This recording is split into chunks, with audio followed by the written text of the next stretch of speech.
আমরা না খেয়ে থাকতে রাজি আছি, কিন্তু ভোট না দিয়ে থাকতে রাজি নই। 2008-এর যে নির্বাচনটি হয়েছে, আমি অতীতেও বলেছি, আজকে আবার বলব, সেটি ছিল সম্পূর্ণ সাজানো একটি নির্বাচন। 2024-এর জুলাই আগস্টে ছাত্র জনতার যে আন্দোলন, সেই আন্দোলনের প্রতি আমি শ্রদ্ধা জানাই। বাংলাদেশ সৃষ্টির পেছনে লক্ষ লক্ষ মানুষের রক্ত রয়েছে।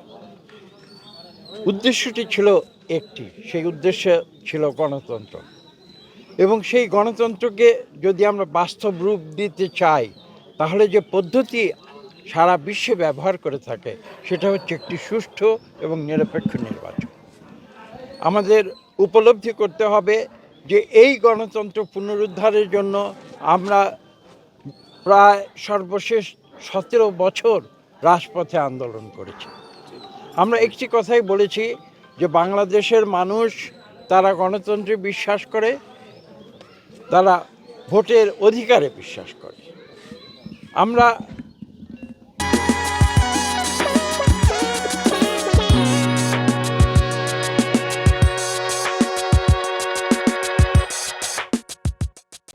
এমন মানসিকতা আমরা বিশ্বাস করি, সেটা হচ্ছে এই যে আমরা না খেয়ে থাকতে রাজি আছি, কিন্তু ভোট না দিয়ে থাকতে রাজি নই।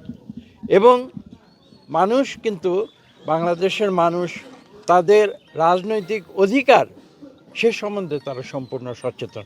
আমি বলবো যে বিশ্বের ধনী এবং উন্নত যে দেশগুলো রয়েছে, ইংল্যান্ড, আমেরিকা বলুন, তাদের চেয়ে অনেক বেশি সচেতন। তারা হয়তো বিশ্ববিদ্যালয়ে উচ্চ ডিগ্রিধারী না হতে পারে, কিন্তু রাজনীতির পরীক্ষায় কিন্তু তারা উত্তীর্ণ। এবং সেই কারণে আমরা বাংলাদেশ জাতীয়তাবাদী দলের প্রতিনিধি হিসাবে একটি বিষয়ে আমরা বিশ্বাস রেখেছি, আস্থা রেখেছি, তার নাম হচ্ছে গণতন্ত্র। 3টি নির্বাচন আমরা দেখেছি, 14 নির্বাচন, 18 নির্বাচন এবং 24-এর নির্বাচন। এগুলো ছিল প্রহসনের নির্বাচন। এবং আমি আরও একটি কথা এখানে বলা প্রয়োজন, আজকে 2008-এর যে নির্বাচনটি হয়েছে, আমি অতীতেও বলেছি, আজকে আবার বলব, সেটি ছিল সম্পূর্ণ সাজানো একটি নির্বাচন।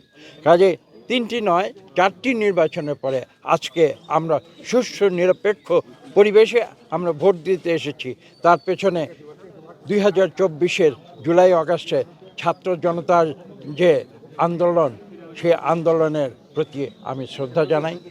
এবং তারা নতুন করে বুকে রক্ত দিয়ে এদেশ থেকে স্বৈরাচারী সরকারকে তারা পালিয়ে যেতে বাধ্য করেছে, এবং যার ফলশ্রুতিতে এদেশে আবার নতুন করে গণতান্ত্রিক পরিবেশ সৃষ্টি হয়েছে, এবং সেই পরিবেশের ফলশ্রুতিতে আজকে আমরা এখানে ভোট দিতে এসেছি।